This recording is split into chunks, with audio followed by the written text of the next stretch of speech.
Santos Bonacci has performed an extraordinary amount of research. He has drawn his own conclusions, just as you are encouraged to draw yours. Enjoy. The controllers, or the elites, are families, bloodlines that have maintained power and wealth over millennia. And they come from the empire families of Egypt, Babylonia, Assyria, Medo-Persia, Greece and Rome. And now, of course, the modern incarnation of empire, which is the Anglo-American world power. And they are everywhere throughout this world power, you see. And they've been there all the time. America is the military arm of this world power. England is the financial arm, and good old Vatican, that takes care of all the rest of the business. You know, big banking, big crime, drugs, the God business. You know, guns, oil, drugs, and sex, and that's usually the kind that you would be the worst kind. Yeah, they do it all. People trafficking, the lot. And they've always been there. They've always been pirate families, and they have their own secret dealings. And they work out of Switzerland, of course. Switzerland would be the crime capital of the earth, with the priests of Amun-Ra up there in that country, controlling all the banking. This is why you'll find that all of these families, they have all their wealth and all their money in Swiss banks, you see, because it's a neutral place where you don't get prosecuted and you don't get caught. You can go there, you can be an assassin, and you'll get looked after by the elites. They'll keep you looked after as long as you do what they want and as long as they get their money. These people are basically, well, they're unconscious and they're animalistic, and they're described as entities that are going downward, whereas the children of the sun are the ones that are going upward, the Elohim and the Nephilim, you know, up and down Jacob's ladder, up and down Jacob's ladder, continual traffic of souls. So on this earth there are people that are going down to hell, and there are people that are going up to heaven, so to speak. It's it's the poetic language of the Bible when it talks about heaven. There's no address for heaven. It's in here. It's in here. It's in the body. Heaven, you can be in heaven in your own kingdom, which is the temple of God, the body. And so these people have no fear. Their time is up, and they're not going to be around for much longer. But they're just a wave of unconscious entities that have appeared on this planet. They've incarnated just as we have, who are on the way up, hopefully. And they are on the way down, and here we are at the crossroads where we meet on this plane in the middle kingdom. You know, we're on this earth together with, you know, good people sharing it with bad people. And many are performing such great bad practices that they'll need to stay on the material plane for many thousands of years incarnating, because there's a long way back for them. And the only way back is through vibration. As we change the vibration within, as we breathe and change and grow and move forward in progression in terms of spiritual and emotional evolution and knowledge and consciousness, well, the vibration follows suit, just like the Schumann resonancy of the Earth. Up until mid-80s, it was sitting on, I think, 7.5 or 7.8. It's now vibrating very high. I believe it's up to 10 or 11 or something like that right now, and it's going to spiral exponentially upward. And so the Earth is experiencing this upgrade in vibration. So is the Sun. So are all the planets in the solar system. There's change everywhere in the solar system. And so as the Sun goes through this new portion of the Milky Way galaxy, it enters this morphogenic field which upgrades our DNA, and we go from, say, flesh-blood DNA to crystalline optic fibre bodies. It's an upgrade, it's a metamorphosis, just like the caterpillar who becomes a butterfly. So that's what we're looking forward to. We're looking forward to, we're in that moment where the transition is going to come upon us. How it happens remains to be seen. But we've been through it before. It's natural. We've done it many times. So when it kicks in, we will know what to do. We will all know what to do. The Bible talks about some people grinding their teeth and gnashing their teeth because they didn't listen. There will be those too. There will be people that will lose out, and there will be loss of life, and there will be grinding and gnashing of teeth, yeah, for sure. And in particular, that will be the churchgoers, because they've been deceived the most.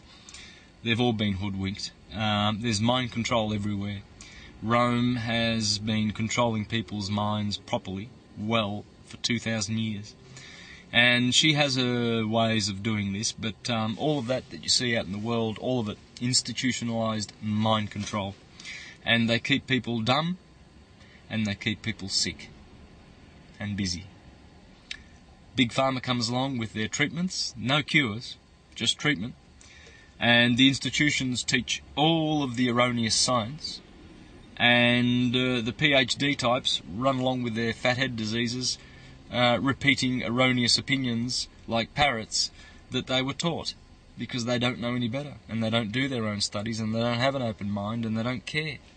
They've just got their jobs to maintain. So they're compartmentalised, they're specialised in one field, and they don't know how that field connects with any of the other fields around, and yet they all connect. Everything's interconnected, and yet people can't see it. They can't see it because they don't know how to think. They've been told what to think.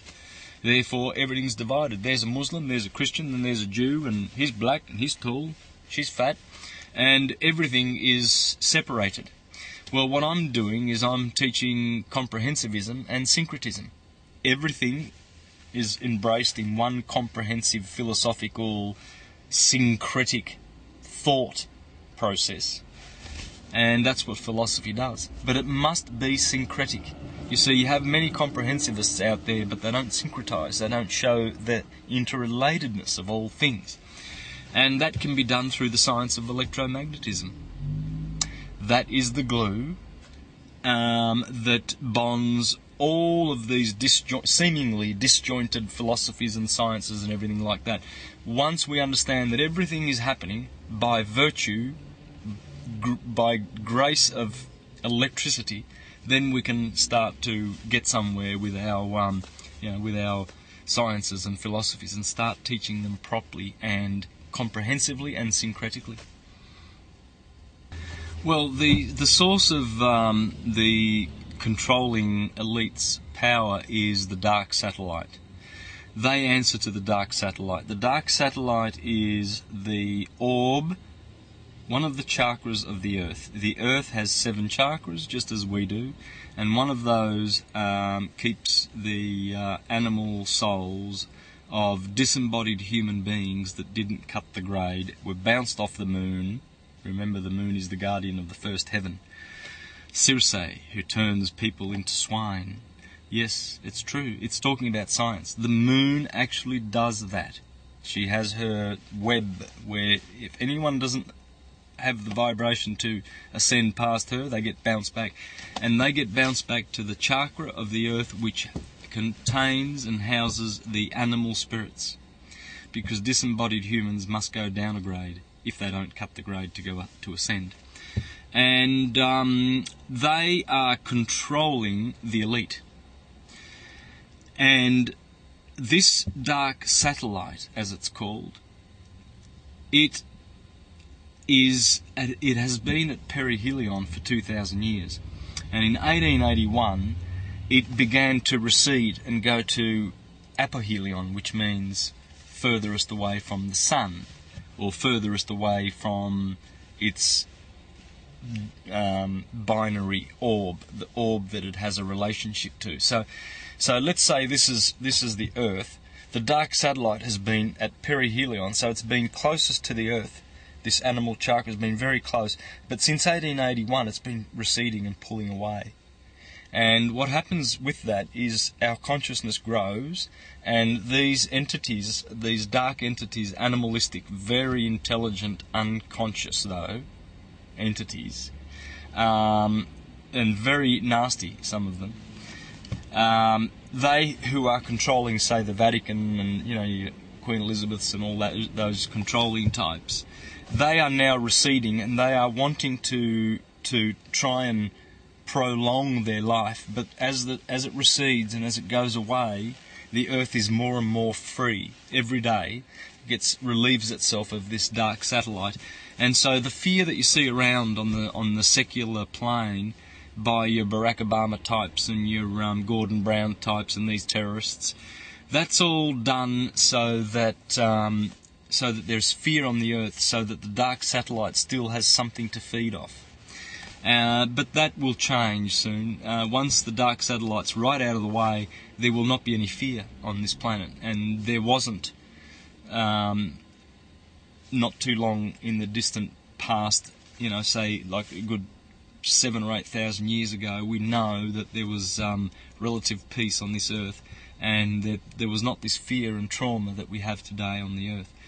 And it's due to the dark satellite, which is receding. So it's really something to look forward to. So these fourth dimensional entities, they've been controlling the place for a long time, terrorizing mankind, polluting the thought waves, trying to destroy the truth the moment it is born, wherever it is born on the face of the planet. They are always there to squash it.